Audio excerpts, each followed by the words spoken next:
Welcome to the my another blog. নতুন একটা ব্লগে উপস্থিত হয়ে গেলাম। এখন আমার সামনে আছে আমাদের বিখ্যাত কন্টেন্ট ক্রিয়েটার সাইফুল ভাই নামে আপনারা যারা চিনেন এবং ইউটিউবে যারা আপনারা চিনেন সে সাইফুল ভাইকে নিয়ে দেখেন। সাইফুল ভাই এখন খুব মজা করে এখানে ছ্যামাই খাচ্ছে দেখেন। কিরকম হয়েছে ছ্যামাইটা? আসলে মূলত ভাবি অসাধারণ রান্না করেছে, খুবই ভালো লাগতেছে আমার কাছে। হ্যাঁ, অসাধারণ হয়েছে। ঠিক আছে, এখন নতুন ব্লগে আজকে সারাদিনে যতগুলো আমি কাজ করব সব কিছু আজকে এই ব্লগের মধ্যে আমি তুলে ধরবো। অবশ্যই আমার ব্লগটা পুরো ব্লগটা আপনারা দেখবেন। এতটুকু আপনাদেরকে লাইফস্টাইল বলো, হ্যাঁ লাইফস্টাইল কর্মজীবন, কর্মজীবন, আমাদের দৈনন্দিন জীবনে আমরা কি করতেছি না করতেছি আশা করতেছি ভালো লাগবে। আমরা বিভিন্ন জায়গায় যাচ্ছি, ঘুরছি, বিভিন্ন সমস্যার সমাধান করতেছি, অনেক কিছু আসলে এখানে দেখার আছে, ইন্টারেস্টিং অনেক কিছুই। সেবাই খাইতেছি ভাই। এখন সাইফুল ভাইরে শুনো, মইন ভাই শুনো, মইন ভাই শুনো, এখন সাইফুল ভাইরে খোঁজার উদ্দেশ্য কিটা? উদ্দেশ্যটা কি? ভাই কেন বাড়াই বাদার মানুষ, এই জন্য উদ্দেশ্য এটাই, খালি আর কিছু না। মানে সাইফুল ভাইয়ের প্রতি একটা ভালোবাসার বহিঃপ্রকাশের জন্য সাইফুল ভাইকে খুঁজতে তো তালাশ করতে তো। অন পাইছো কিরকম লাগতেছে? খুব আনন্দ লাগে আমার কাছে। হ্যাঁ হ্যাঁ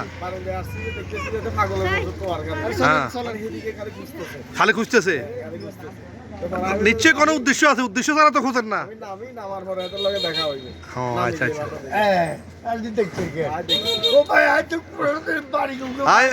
ডায়লগই বলেছে তোমার সারা জাগানো ডায়লগটা বলো। ও ভাই রে ভাই, হ্যাঁ ও ভাই রে ভাই, বড় মেয়ে রে গুছাইছে, মামুন ভাইয়ে লাচাইছে, অন্য গুণে গলা কি বিগত হচ্ছে। ও ভাই রে ভাই, দুঃখের বিষয় ভাই, আমি এই ভিডিওতে একটা কথা শেয়ার করতেছি। আসলে আমি ফেরি শহরে খুঁজলাম, আমার জুতা পাচ্ছি না, আমার পায়ের জুতা, আমার 47 পায়ের জুতার মাল, কিন্তু ফেনি শহরও আমি পাই নাই। এখন এ ভাইয়ের কাছে আসলাম আমি মূলত আসলে জুতাটা মানে অর্ডার দেওয়ার জন্য, বানা দেওয়ার জন্য। উনি ওনার এই ফ্যাক্টরি থেকে আমাকে বলছে যে 47 জুতা বানা দেবে। দুটা কালার পছন্দ করতাম, একটা হলো এই কালার, একটা হলো এই কালার, কফি কালার। এই দুটো পছন্দ করলাম। তবে দুঃখের বিষয় এই জন্য আসলে বিগুলো দিয়ে যত জ্বালা আর কি, মানে পায়ের মাপ বড় হইলে কত সমস্যা। যদি 42 এখন বর্তমানে হলে স্মার্ট সাইড হইলে কত 42 হলে স্মার্ট সাইড এটা অ্যাভেলেবেল পাওয়া যায়। তবে হতভাগা দুর্ভাগ্য আমার হাঞ্জাবি পাওয়া যায় না, এটা বহুত কষ্ট লইছি। তারপরে মানে খুবই কষ্টকর, যদিও বা একটা গেঞ্জি ভাই বা দেখা যাচ্ছে যে জুতা ভাই রাশাদের সাইডে খুশি আর কিছুতে হয় না ভাই। কিছু মানে সারাদিন যদি তারে খাবার সে খুশি নেই, যদি তার সাইজে যদি কিছু একটা যদি কিনে দেওয়া হয় খুব সময় খুব ভালো লাগে আমার, খুব ভালো লাগে। মানে এটা পাওয়াই তো যায় না, সব ওভার অ্যাক্সেস মাল লাগে আমার, হ্যাঁ। প্রত্যেকটা মাল আমার ওভার অ্যাক্সেস লাগে, এটাই সমস্যা ভাই। করবেন তবে অবশ্যই, তবে ভিডিও শুট হচ্ছে কিন্তু অন কত তারিখে আইলে আমি পাবো? আপনি রোজার ভিতর পাবেন। রোজা কত তারিখে? রোজা কত তারিখে?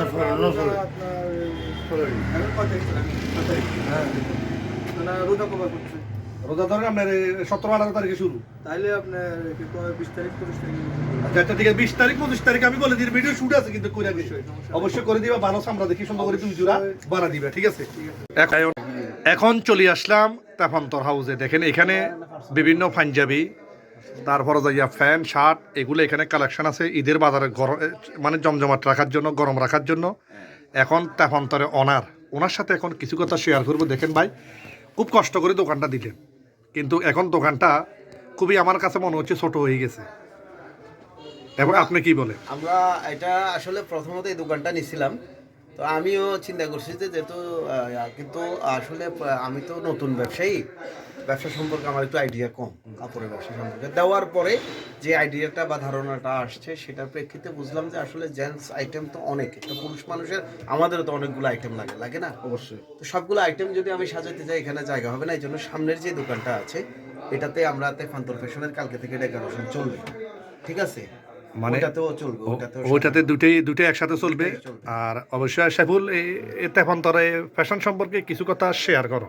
এটা আমাদের একটা নির্দিষ্ট একটা পরিচয় দেওয়ার মতো একটা জায়গা হয়েছে। এতদিন পর্যন্ত আমরা বলতে পারতাম না যে আমরা কোথায় বসবো, কোথায় আমাদের আড্ডা। এখন এই তেফান্তর ফ্যাশনটা মাসুদ ভাই করার কারণে তাকে ধন্যবাদ জানাই।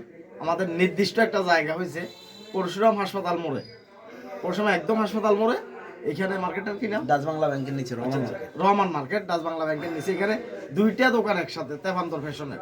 একটা হচ্ছে মোবাইল দোকান, একটা হচ্ছে জেন্টস আইটেমগুলো দেখেন, ছেলেদের যত রকমের আইটেমের প্রয়োজন আছে সবগুলো কিন্তু এখানে পাওয়া যাইতেছে। তো এখন অনেক পরিচিত ভাই বন্ধুরা আছে, তারা সহকারে আমরা এখানে আড্ডাও দিলাম, যার যে জিনিসটার প্রয়োজন সে সেটাই নিল। এভাবে কিন্তু এখানে প্রতিনিয়ত কিন্তু এটা চলমান থাকবে।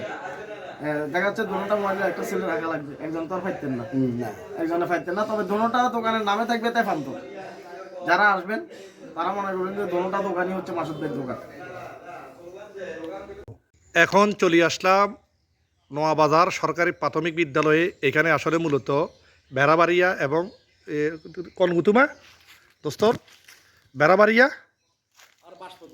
বেড়াবাড়ি এবং বাষ্পদুয়া এই কেন্দ্রে বোর্ড এখানে দেওয়া হবে। সবাই এখানে চলে আসবেন। আর এই জায়গাটা আমি আজকে এখন এই ব্লগে এটা দেখাচ্ছি। আসলে আজকে ঘুরির মধ্যে এই জায়গাটা হলে আমার কাছে খুবই ভালো লাগছে। দেখছেন দোস্ত, আমি একটা কথা এখন মানে শেয়ার করতেছি। মূলত মানে বেড়াবাড়ি এবং বাষ্পদুয়ার ভোট কেন্দ্র এখানে দেওয়া হয়েছে। দেওয়া আছে, হ্যাঁ হ্যাঁ, মানে দুইটা গ্রাম মিলে হচ্ছে যে এই কেন্দ্রটা বাষ্পদুয়া গ্রাম এবং কি বেড়াবাড়িয়া গ্রাম, মানে এটা হচ্ছে বেড়াবাড়িয়া গ্রাম দেখতে পাচ্ছেন পাশে, আর এই পাশে রয়েছে বাষ্পদুয়া গ্রাম। তো এই দুই গ্রাম মিলে কিন্তু হচ্ছে যে এখানে ভোট কেন্দ্র। তো আশা করতেছি যাতে এটা আমার নিজেরও একটা ভোট কেন্দ্র, আমি নিজেই কিন্তু এই কেন্দ্রে ভোট দিব। এই হিসাবে আমি চ্যালেঞ্জ দিয়ে বলতে পারি যে আমার এই ভোট কেন্দ্রের ভিতরে কোনো ধরনের কোনো সমস্যা হবে না, বা আমি এখানে উপস্থিত থাকবো সারাটা দিন। অন্ততপক্ষে আমি লাইভের মধ্যে থাকবো, আমি ভিডিওর মধ্যে থাকবো। এখানে এসে কেউ জাল ভোট দিবে, কেউ কোনো ধরনের ঝামেলা করবে সেটা পারবে না ইনশাল্লাহ, সেটা আমি বলতে পারি। দেখতে পাচ্ছেন জায়গাটা তো খারাপ না, খুবই ভালো জায়গা। আর ভোটারদের সম্পর্কে ভোটারদের উদ্দেশ্যে কিছু কথা বলো।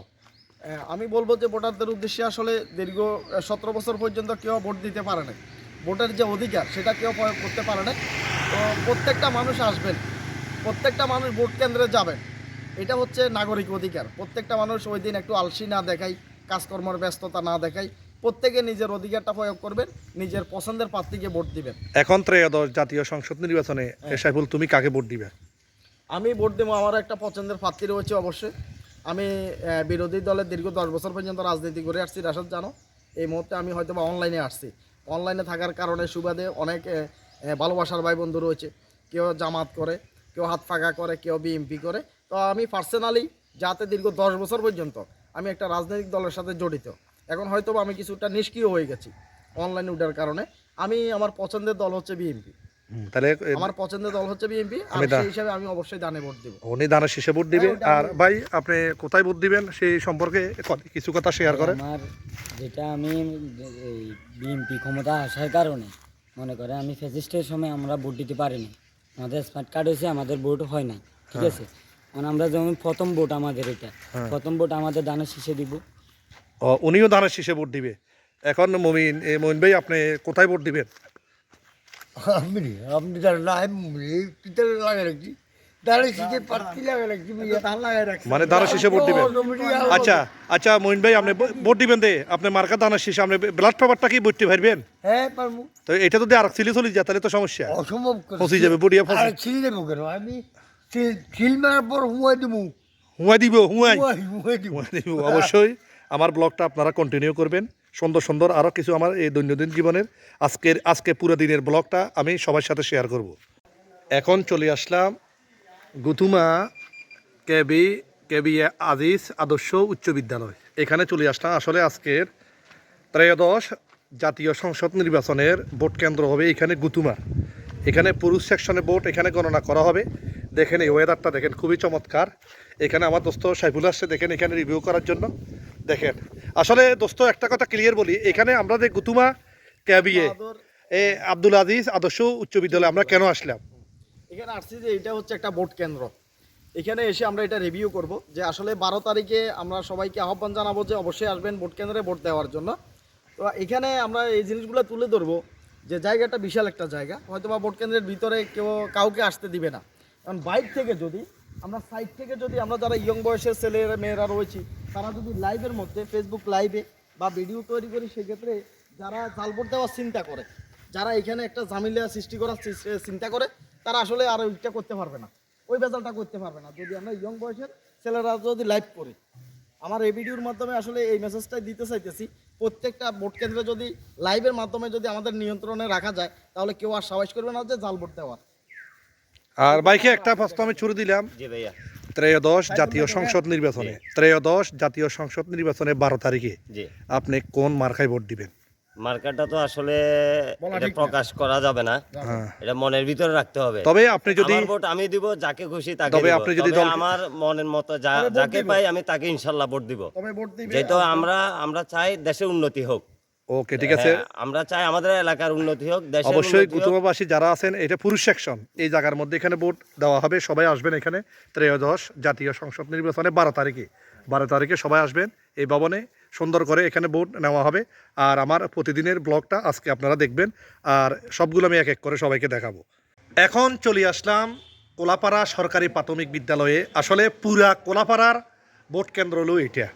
এখানে ভোট মানুষ দেওয়া হবে, মানুষ এখানে ভোট দিবে এবং 13 জাতীয় সংসদ নির্বাচনের ভোটটা এখানে সবাই দিতে আসবে। দেখেন, আমি পুরা জায়গাটা আমি আপনাদের সাথে শেয়ার করতেছি। দেখেন পুরা কোলাপাড়া, আসলে কোলাপাড়া এ কয়েকটা ওয়ার্ড রয়েছে। দোস্ত, কোলাপাড়া কয়টা ওয়ার্ড আছে মোট? হ্যাঁ, 2টা ওয়ার্ড। 2টা ওয়ার্ডের ভোট গণনা করা হবে কোথায়?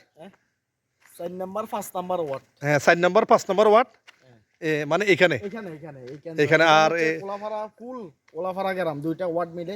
তো এইখানে সমস্ত নারী পুরুষ ভোটাররা এসে এখানে কিন্তু ভোট দিবে। আর ভোটারদের উদ্দেশ্য করে কিছু কথা বলো। আর ভোটারদের উদ্দেশ্য করে বলবো এটাই, বিগত 17টা বছর অনেকে আছে যে ভোট দিতে পারে নাই, কেউ আছে যে বয়স হয়ে গেছে 40 বছর, জন্মের পর থেকেও ভোট দিতে পারে নাই, মানে জাতীয় সংসদ নির্বাচনে ভোট দিতে পারে না, কোনো সরকার গঠন হওয়ার লাগিয়া ভোট প্রয়োগ করতে পারে নাই।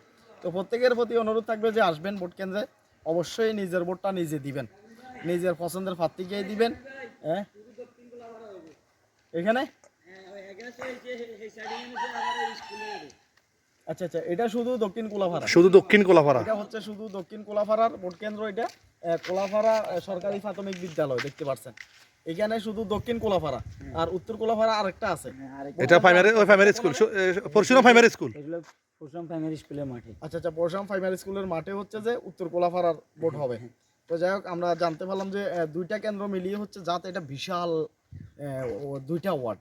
এখানে কিন্তু এটা হচ্ছে পরশুরাম সদর, পরশুরাম মূল শহর যেটা আছে, এই শহরের ভোটার সম্পূর্ণ এখানে বেশি। জানেন, গ্রামের চাইতে শহরের ভোটার কিন্তু অধিক পরিমাণ বেশি থাকে। এই কারণে 2টা ওয়ার্ড মিলেই ভোটারের সংখ্যাও বেশি। এখানে 2টা ভাগ করা হয়েছে ভোট কেন্দ্র, 2 জায়গায় মানুষের ভোট দিবে। এখন চলে আসলাম পরশুরাম সরকারি কলেজে। দেখেন সরকারি কলেজের ওয়েদারটা দেখেন, খুবই চমৎকার। এখানে 13 জাতীয় সংসদ নির্বাচনের 12 তারিখের ভোটটা, এখানে সবাই আসবেন ভোট দেওয়ার জন্য। এখানে আসলে মূলত ভোটটা অনুষ্ঠিত হবে। দেখেন এই কলেজের এখানে ফটক দিয়ে প্রত্যেকটা রুমের মধ্যে এখান সমাগত থাকবে। আসলে 13 পরশুরাম, আসলে মূলত পরশুরাম সরকারি কলেজ, পরশুরাম সরকারি কলেজের মধ্যে এখানে আসলে মূলত 13 জাতীয় সংসদ নির্বাচনটা এখানে অনুষ্ঠিত হবে। দেখেন এখানে আসলে মূলত এটার ভোট কেন্দ্রটা হলো অনন্তপুর সলিয়ায় তারা এখানে ভোট দেবে। আপনাদের মূল্যবান ভোটটা দিয়ে আপনারা আপনাদের নির্বাচিত প্রার্থীকে, আপনাদের ভালোবাসার মানুষটাকে আপনারা আপনাদের মূল্যবান ভোটটা দিয়ে জয়যুক্ত করবেন। এতটুকু বলা। আপনার যাকে ভোট দেন না কেন, এখানে অনন্তপুরের একমাত্র ভোট কেন্দ্র হলো এইটা। আসলে এটা প্রশাসনিক ভবন আছে, একাডেমি ভবন আছে, বিজ্ঞান ভবন আছে, আর এখানে কলা ভবন আছে। যে কোনো একটা জায়গায় এখানে আসলে মূলত ভোটটা অনুষ্ঠিত হবে। দেখেন আমার ব্লগে আজকে এটা আমি সবার সাথে শেয়ার করতেছি, এতটুকু বলা। 13 জাতীয় সংসদ নির্বাচনে 12 তারিখে অনন্তপুরের একমাত্র ভোট কেন্দ্র হইল পরশুরাম সরকারি কলেজ। এখানে সবাই চলে আসবেন, আপনার পছন্দের প্রার্থীকে অবশ্য ভোটটা দিয়ে জয়যুক্ত করবেন। আর আপনি যদি আপনার এই অধিকার যদি রক্ষা করতে চান, দেশে শান্তিভাবে বসবাস করতে চান, অবশ্যই আপনারা আপনাদের পছন্দের প্রার্থীকে অবশ্যই ভোট দিয়ে জয়যুক্ত করবেন। আজকে আমার এই ব্লগে দেখেন কত সুন্দর একটা ভবন। আমি যতটুকু জানি এই ভবনটার মধ্যে লিস্ট করে দেখাচ্ছি, এই ভবনটার মধ্যে ভোট কেন্দ্রটাও অনুষ্ঠিত হবে। সবাই আপনারা আপনাদের মূল্যবান ভোটটা দিয়ে আপনার প্রার্থীকে জয়যুক্ত করবেন, এতটুকু বলা। এখন চলে আসলাম কাউতলী সরকারি প্রাথমিক বিদ্যালয়ে। আসলে কাউতলী এলাকায় যেসব ভোটাররা আছেন, অবশ্যই আপনারা 13 জাতীয় সংসদ নির্বাচনের 12 তারিখে, আমি আবারও বলছি 13 জাতীয় সংসদ নির্বাচনের 12 তারিখে আপনার পছন্দের প্রার্থীকে এই কাউতালি, হ্যাঁ পছন্দের প্রার্থীকে, আমার দোস্ত বলছে দানের শীষ মার্কা ভোট দিয়ে অবশ্যই আপনার এই প্রার্থীকে জয়যুক্ত করবেন, এতটুকু বলা। দেখেন আসলে দোস্ত এখানে মূলত কেন আসা, কি জন্য আসা? আসলে যে গ্রামের ভিতরে দেখা যাচ্ছে কিছু ভোট কেন্দ্র রয়েছে, এগুলার অবস্থা দেখার জন্য, জানার জন্য, এবং কি আমাদের এলাকার যে ভাই বন্ধুরা রয়েছে তারা এটা দেখার জন্য। অনেকে রয়েছে বিগত 17 বছর পর্যন্ত একটা আক্রমণে ছিল, ভোট দিতে এসে অনেকে দূরানি খাইছে, দেখা যাচ্ছে যে হাঙ্গামা হয়েছে, জাল ভোট দিয়ে দিছে, ভোট দিতে পারে নাই। তো এই ধরনের ভয়ভীতি মানুষের ভিতরে যাতে কাজ না করে, সবাই যাতে হাসি খুশিভাবে এসে 12 তারিখে নিজের ভোটটা নিজে দিতে পারে, নিজের পছন্দের প্রার্থীকে দিতে পারে। এই কারণে আমরা এই ভোট কেন্দ্রগুলো ঘুরে ঘুরে দেখতেছি, হাঁটতেছি, এলাকার অবস্থা সম্পর্কে আমরা জানতেছি। আচ্ছা ভাইকে আরেকটা কোশ্চেন করলাম, ভাই আপনার তো এখানের স্থানীয় বাসিন্দা, ঠিক আছে, আপনার বাড়ি এখানে। এখন ত্রয়োদশ জাতীয় সংসদ নির্বাচনে 2026 12 তারিখে আপনি কাকে, ফেব্রুয়ারি 12 তারিখে আপনি কাকে ভোট দিবেন? আপনার পছন্দের মার্কা কি সেটা বলেন। যেহেতু বিএমপি করি, আমি পশ্চিম উপজেলা ছাত্রদলের যুগ্ম আহ্বায়ক এবং ফেনী জেলা ছাত্রদলের সদস্য। আমি এই ইউনিয়নের সাবেক ছাত্রদলের সভাপতি ছিলাম। সেই সুবাদে আমি বিএমপিকে ভালোবাসি। বিএমপি প্রার্থী আমার রফিকুল আলম মজনু ভাই, ফেনী একে ধানের শীষের কান্ডারি। আমরা ওনাকে ভোট দেব এবং সকালে 7টার সময় কেন্দ্রে আসি। ইনশাল্লাহ আমাদের এলাকার মানুষজন সবাই ভোট দিবে আশা রাখি। হ্যাঁ, সুন্দর কথা হচ্ছে। হ্যাঁ, ফুলগাজীর মেয়ের খালাদা, গর্বমোদের আলাদা। ভাই এই টপিকে এই লাইনের মধ্যে ভাই সীমাবদ্ধ। ভাই অবশ্যই দানের শেষে ভোট দিবে। ভাইয়ের জন্য শুভকামনা। একটু ক্লিয়ার করি, আসলে বিগত 17টা বছর আপনারা এমন নেতা পছন্দ করে নেবেন ভোট দেওয়ার সময় যারা দেখা যাচ্ছে দেশের দুঃসময় রাস্তায় ছিল, দেশের দুঃসময়ে যারা দেখা যাচ্ছে যে রাস্তায় ছিল, বিভিন্ন অন্যায়ের প্রতিবাদ করছে। এই ধরনের নেতা দেখে যদি ভোট দেন তাহলে দেশের আসলে তেমন একটা ক্ষতি হবে না। যারা হুটহাট করে গর্ত থেকে বের হয়ে এসে আমি দাঁড়াইছি আমার ভোট দিতে, তো এই জাতীয় লোকেরা যদি ভোট দেন তারা দেখা যাচ্ছে কি আর করবে। দেখেন তারা দুঃসময় কিন্তু দেশের দুঃসময় কোনো কাজে লাগে নাই। এই কারণে ত্যাগী নেতা দেখে, যার দ্বারা দেশের উন্নয়ন হবে, এরকম প্রার্থী দেখে ভোট দেওয়া উচিত। ঠিক আছে ভাই, এরকম লোক দেখে ভোট দেওয়া উচিত। আমাদের রফিকুল আলম মজনু ভাই 2018 সালে নির্বাচনে এখানে প্রার্থী হয়েছিল। তখন দামি ভোট হয়েছে, দিনের ভোট রাতে হয়ে গেছে। তখন থেকে এই ফেনী এক আসনটা রফিকুল আলম মজনু ভাই নেতাকর্মীদের সুখে দুঃখে দেখাশোনা করতেছে, সবসময় পাশে ছিল। তখন থেকে মজনু ভাই যে 2024 বন্যা, সেই বন্যা মজনু ভাই প্রত্যন্ত অঞ্চলে গিয়ে, সকল এলাকায় গিয়ে বন্যাবাসীদের সাথে দেখা করেছে এবং উনি নিজে হাতে পাওয়ার টলি দিয়ে এসে আমাদের এই ইউনিয়নে, আমরা যেহেতু বল্লামুখা আমাদের এই ইউনিয়নের একটা অংশ, বল্লামুখার পানি, মুহুরী নদীর পানি প্রবাহিত হয়ে আমাদের এই এলাকা অনেক পানি। আমরা যেখানে দাঁড়িয়েছি এখানে এতটুকু পানি আমি সমান পানি ছিল। সেই সুবাদে রফিকুল আলম মজনু ভাই পাওয়ার টলি করিয়ে এসে মানুষকে টান দিয়েছে, মানুষের খবর বার্তা নিয়েছে। আমি আহ্বান জানাবো যে নেতা আমাদেরকে দেখাশোনা করছে, উনি সব সময় পাশে ছিল এবং পরশুরাম ফুলগাজী ছাগলঞ্জা মানুষের পাশে ছিল। আমরা চাই সবাই আমরা ধানের শীষ মার্কা ভোট দিবেন। এবং যেহেতু এই এলাকা উন্নয়নের ছোঁয়া বেগম খালেদা জিয়ার হাত ধরে হয়েছে, হসপিটাল, স্কুল, মাদ্রাসা প্রতিষ্ঠান, আপনারা যে স্টিল ব্রিজ দিয়ে আসছেন সেই স্টিল ব্রিজও খালেদা জিয়ার সময় করা। সেই সুবাদে আমরা হয়তো এমপি পাবো, মন্ত্রী পাবো, কিন্তু প্রধানমন্ত্রী পাবো না। খালেদা জিয়া মারা গেছে, আমাদের খালেদা জিয়ার সন্তান জিয়া রহমানের সন্তান তারেক রহমান আছে এবং আমাদের বাগিনা তারেক রহমান আছে। তাই আমরা চাই তারেক রহমান প্রধানমন্ত্রী হলে আমাদের এলাকার উন্নয়ন হবে। রফিকুল আলম মজনু ভাই বিপুল ভোটে যদি জয়যুক্ত করতে পারে, আমরা আশা করি মজনু ভাই মন্ত্রী হবে। ইনশাল্লাহ আমাদের এলাকার কাজকর্ম, যেসব উন্নয়নমূলক কাজ এখনও বাকি রয়েছে, সেই কাজগুলা রফিকুল আলম মজনু ভাইয়ের মাঝে সমাপ্তি হবে। ধন্যবাদ সবাইকে। সবাই 12 তারিখে আসবেন, ভোট কেন্দ্রে আসবেন, দানের শীষে ভোট মাইরা দিবেন ইনশাআল্লাহ। ওকে, যাদের ফেসবুক পেজ আছে অবশ্যই যেন এখানে যেন অপ্রীতিকর কোনো ঘটনা না ঘটে, এখান থেকে ক্যামেরাটা লাইভ চালু করে দিবেন, যেন এটা সবাই দেখে, প্রশাসন দেখে। এখানে ভিতরে ভোট কেন্দ্র তো দোকান নিষিদ্ধ। হ্যাঁ হ্যাঁ, আরেকটা কথা হচ্ছে যে বগরাঘাত দেওয়া মা বোন যারা আসবেন আমরা তাদেরকে অসম্মান করি না, কিন্তু এই কথাটা নজরে রাখা লাগবে যে একটা লোক বারবার বগরা ফাল দিয়ে কোনো আসতেছে কিনা, এটা নজরে রাখা লাগবে। আর প্রিসাইডিং অফিসার যিনি থাকবেন তার সাথে কেউ কোনো ধরনের গোপনে কথাবার্তা বলতেছে কিনা, সল্লা পরামর্শ করতেছে কিনা, কোনো চুক্তি করতেছে কিনা, এইগুলো নজরে রাখলে সুস্থ ভোট হবে ইনশাল্লাহ। আমরা সেই অপেক্ষায় আছি। অবশ্যই আপনাদের মূল্যবান ভোটটা দিয়ে দিবেন। আর কম্বল গায়ে দিয়ে শুয়ে থাকলে হবে না, অবশ্যই 12 তারিখে ভোট কেন্দ্রে আসবেন, আপনার মূল্যবান ভোটটা দিয়ে আপনার পছন্দের পাত্রীকে, মার্কাকে ভোট দিয়ে আপনি জয়যুক্ত করবেন, শান্তিপূর্ণ বাংলাদেশ গড়ে তুলবেন। Love you so much. Oh no.